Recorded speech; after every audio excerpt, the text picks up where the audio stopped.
To put it really simple, it's a war between three races. The Helios, Asmodeans, and Valar. The first two are PC races, and the third are an NPC race. First, there was a really omnipotent god named AION who created his race of servitors, which were the Valar, but they were very powerful, but they kind of have independent will, and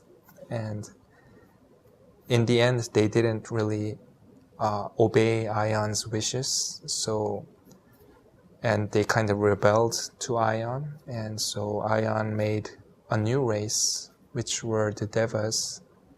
And this time, though they were less powerful individually than the Valar, the AION gave them a sense of loyalty and worship towards himself, so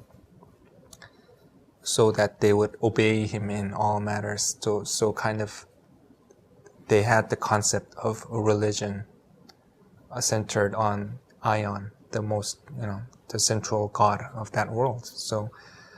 So in the past, the Devas fought with the Valar, and they expelled them from the main part of the world into the kind of other dimensional planes. So the Valars were kind of exiled from the world, and for a time it was very peaceful for the Devas, but then the Devas kind of split into two factions. The reason that they split into two factions was their attitude toward the Valar. One wanted to kind of stop the war, eternal war, and kind of try to make peace, but one side wanted to fight till the end. So that's kind of why they split apart. There was an event it was kind of like a peace offering of the Valar, and they wanted to have a peace treaty, but I won't go into too many details, but there was a betrayal, and the Valar attacked the Tower of Eternity, and it split in two. So it was kind of a big catastrophe, big destruction of the world, and the tower split into two pieces. So now the world of AION is kind of divided in two halves, and the tower itself is split in half, and one half is on the top side and one half is on the lower side.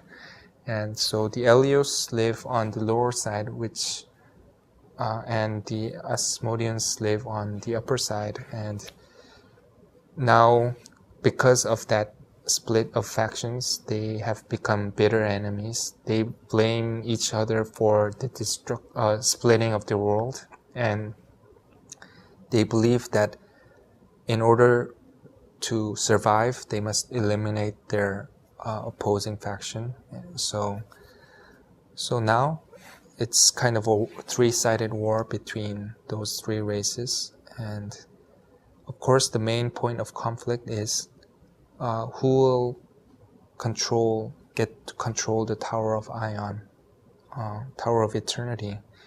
And the communication between the all-powerful AION and the Devas have kind of been cut off, and no one's really sure what happened to AION. And all they know is that to ensure their survival, they have to protect their part of the tower and prevent it from being destroyed by their enemy factions. So that's kind of the overall setting. It's sometimes we call it kind of like story of three kingdoms, the Asian Chinese epic. So it's kind of like it's an all-out war, but also it's kind of like diplomacy and backstabbing and intrigue stuff happening between these three races, and they're always kind of looking behind their back. what's the story for an individual player is that they will be one of the leading characters of each faction. They will start out as lowly soldiers, but they will become more and more powerful, and they will